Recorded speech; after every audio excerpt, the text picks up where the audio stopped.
नमस्कार. आज शनिवार आहे म्हणून थोडा सकाळ नाश्ता म्हणून अंडा भुर्जी पण बनवलं. हा पाव आहे आणि आता थोडं भुर्जी उरली होती ते बघा सकाळची.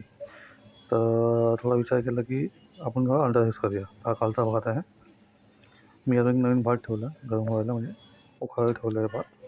हा बघा जसं तुम्हाला ठीक आहे आज सकाळी उरली भुर्जी आहे.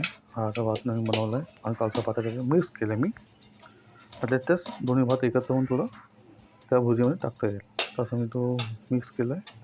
आणि आता तुझी सकाळची जी भुर्जी उरली त्याला मी असं एकत्र करणार आहे. म्हणजे आता दुपारचं घरी जेवण काही नाही सध्या पोटी म्हटलं विचार केला जी भुर्जी उरली त्यालाच आपण भात टाकून एक अंडा राईस म्हणून बनवूया.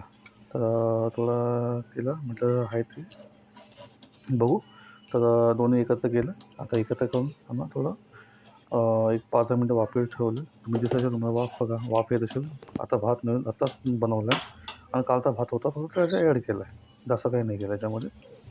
तर आता हा भात ॲड करतो आहे. एक वेळ टाकली आहे आणि म्हटलं बघूया म्हटलं काही खाण्यामध्ये थोडं होऊन जाईल म्हटलं.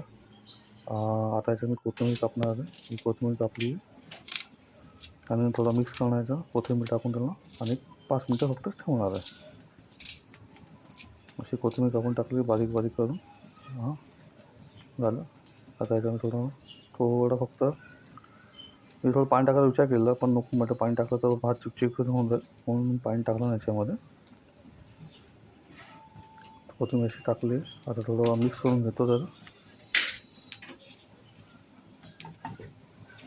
आता मिक्स करून घेतलं भाताला.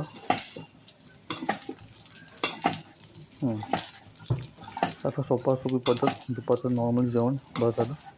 जास्त भांगडी करण्यापेक्षा आपलं एक हलक्याचं जेवण आणि कसं आणि आपलं नवीन चॅनल आहे इंडियन फूड्स मालवणी थाळी. तर आपल्या चॅनलला थोडं लाईक करा, शेअर करा आणि सबस्क्राईब करा आणि थोडं आपल्या चॅनलला प्रोत्साहन द्या दादा. धन्यवाद.